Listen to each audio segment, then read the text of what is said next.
Welcome to Moodle Orientation for Students. The purpose of this video is to show you how to log into Moodle and to move around. To start, go to www.rockinghamcc.edu. From there, on the upper right corner, click on the My RCC login. Then click on the Moodle icon. This will give you information about logging into Moodle. To start with, your username login is going to be your last name, first initial, and last four digits of your student ID. Your student ID is located on the back of your ID card. Your password is going to be the first three letters of your birth month, followed by the day and the year you were born. For example, if your birthday is July 4th, 1976, your initial password would be JUL041976. So let's go ahead and log into Moodle. If you scroll down on this same page, you'll see click here to log into Moodle. Then you're going to log in using your username and your password. Click login. The first thing you're going to be told to do is to change your password. So you're going to type in your same password again. Then you're going to come up with a new password. Now remember, your password must be at least 10 characters and it must have at least one number and one lowercase and one uppercase letter.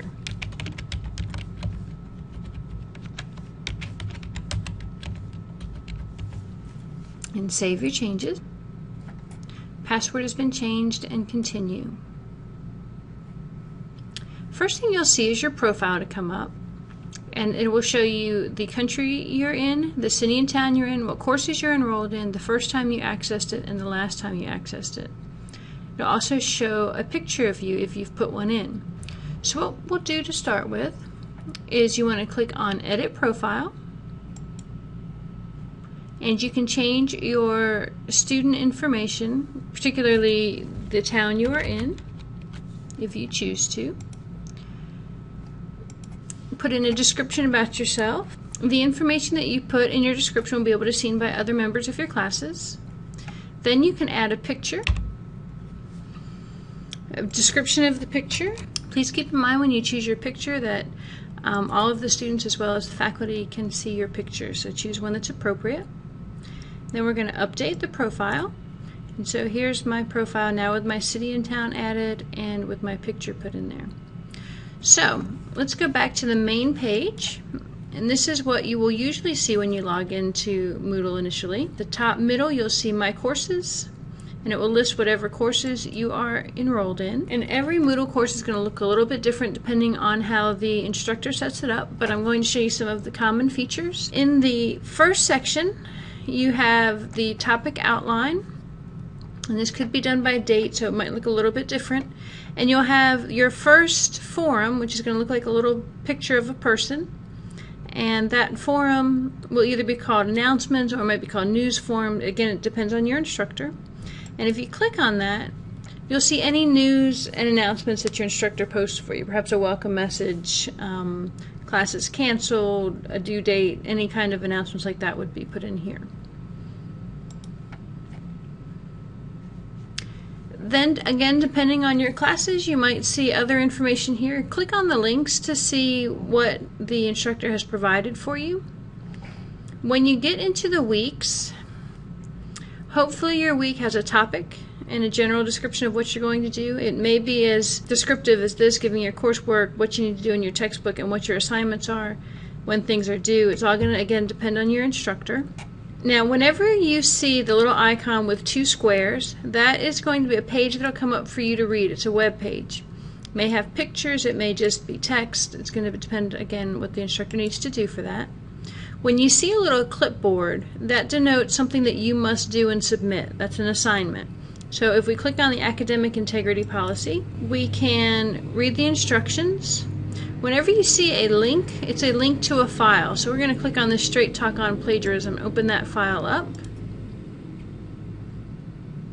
Read the instructions or the information. For the instructions for this assignment, you're to read the documents and then to submit in the text box your own words what plagiarism and cheating are, and that you agree to the policy. So I'm going to click on Edit My Submission. and then I'm just going to type in the answer. Notice as you type in, you automatically get the little red squiggly line underneath of words that are spelled wrong. To fix those, you just right click over the word and it'll give you some options. And if none of the options are right and it might be a correct word, you can just leave it. And I'll scroll down and save changes. So now my changes have been saved and I can go back to the full course. And so now I have completed that assignment. Again, whenever you see the little icon of a person, that's a forum. So if we click on that, we can add a new discussion. This is a welcome to the class. So I put my welcome message. I can attach a file if I wanted to, and then post to the forum. Notice whenever you post to the forum that you get that little message that comes up that says it will be 30 minutes until the forum posts. So if you made a mistake or need to add something, you'll have 30 minutes to do so before any of your classmates can respond. Alright, so that's a forum. Then when you see the little notebook, what looks like a clipboard with a checkbox, that's a quiz. So if we click on that, we can see the quiz. So we're going to go ahead and attempt the quiz. What day of the week our assignments due? And if I had read, I would think it would be on Tuesday. Now then I need to go to the next question. This is only showing me one question at a time, so I can either go at the top and click on number 2, or at the bottom I could do the same, or I could do next to go from one question to the next, or previous to go back. You can choose the email address you want to use for this class. False. If you post once to the discussion board each week, you will receive full credit. False. And so this is how you do a quiz. Now, if you have a quiz that is timed, one thing that you may have available to you is the option to save without submitting. Keep in mind, if you choose to do that the time for your test continues. Whether you go away, log out completely, your time continues. So if you have an hour to take this quiz, you log out, log back in 3 hours later, you will not be able to finish your quiz. When you finish, notice when you have a question that has squares instead of circles, it's no longer a multiple choice question, it's now a multiple answer, meaning more than one answer is correct. And sometimes you may need to type in an answer. Typically, if you type in an answer, your instructor will go back and check those. Submit all and finish. You're about to close this attempt. Once you close the attempt, you will no longer be able to change your answers. That's okay. And so I got 8 out of 10, which gives me a 79. And I can go through and see what I got right and what I got wrong. Now again, whether you see this immediately after taking the test or not is going to depend on how your instructor set it up. Usually for an exam, it won't be available until after the exam is closed. So you can look at each question and see how you did for each one. Alright, then we're going to finish the review. And now it's saying that our finished grade is, highest grade is an 8 out of 10. I can reattempt this quiz. Some quizzes only have one attempt. So if I wanted to go back, I could go back in and take it again, trying to make 100. So let's go back to the main part of the course. Here is another quiz. This is a choice. Have you taken a class in Moodle before? We'll say no. And we'll save the choice. Now everybody in your class can answer this, and you can see how your entire class does with this particular question. It's not for a grade, it's just a choice. Another choice here is the book. Have you bought do you have your required book yet? And we're going to say yes. And save our choice. We'll go back to the course.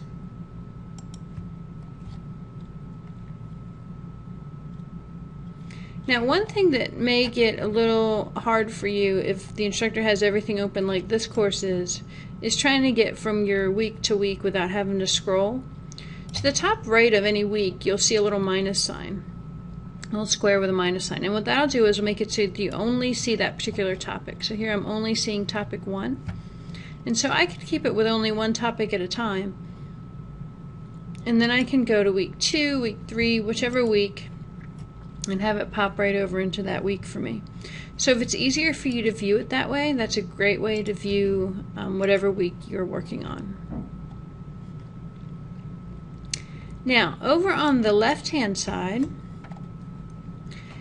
the blocks on the left and the right are going to vary depending on your instructor and what they've set up.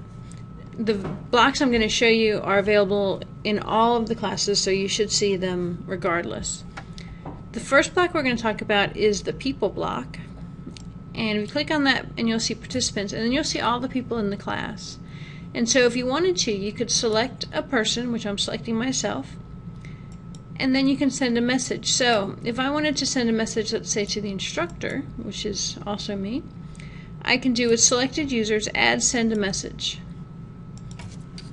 Now, one thing to keep in mind when you're sending a message to someone, especially to your instructor, is that this message will get sent as a message in Moodle, but it'll also get sent as an email.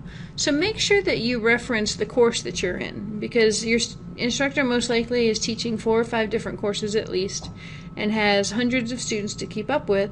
And so it's much easier if you go ahead and let them know what class you're talking about. And then we are going to preview. Alright, that looks good. Send message. Alright, and then we can go back to our course. So that's how we would message different people in the classes. Now up above that you have messages, and if we click on messages here, you could see your contact list, and you have to put people in your contact list. And so you can search for people here, and so let's say that we wanted to look for Wilson. This one. And there's a little grayed out body with a green line next to it, or a green circle next to it. If you click on the little grayed out body, that will add that contact to your list. And so then that way, whenever you come to your messages, if you want to message this contact, you can just click on message history and see any messages you've sent. Here's the one that I just sent. And you can see the entire semester's worth of messages there. And so those are your messages. If someone messages you, it will show you who messaged you and that there's a message waiting up here.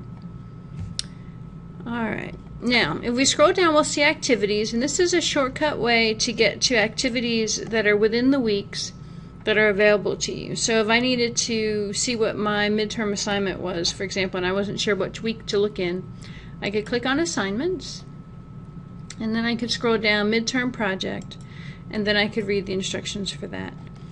Now these are only going to show up if your instructor has made it available to you. And so these are all the different types of activities that are available in this class: assignments, books, choices, forums, lessons, and so on. If you wanted to check your grades, you would click on grades down here at administration, and then it will show you how many points you've made on each project throughout the semester, and it should give you an average as you go along.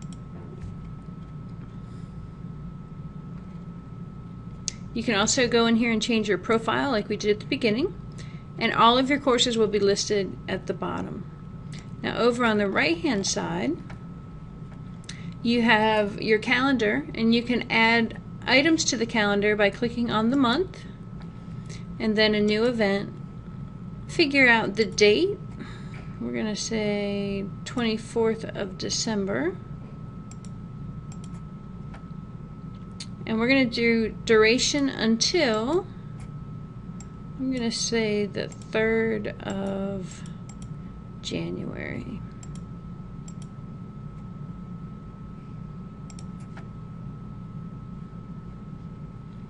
And we're going to save the changes. And so now if we went to our calendar, we should see some dates here for our vacation.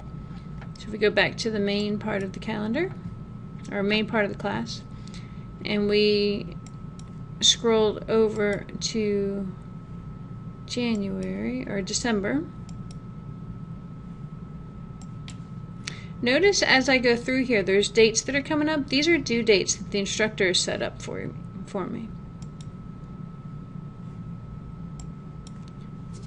So December, and then these dates, starting here, going through all of these days, are the vacation days. Okay, notice they're in blue because those are user dates.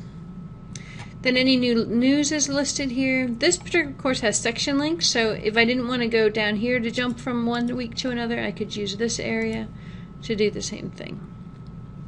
And then upcoming events, what's coming up and is coming up due, any recent activity that's been done in the class, and then any other things that the instructor might leave you to.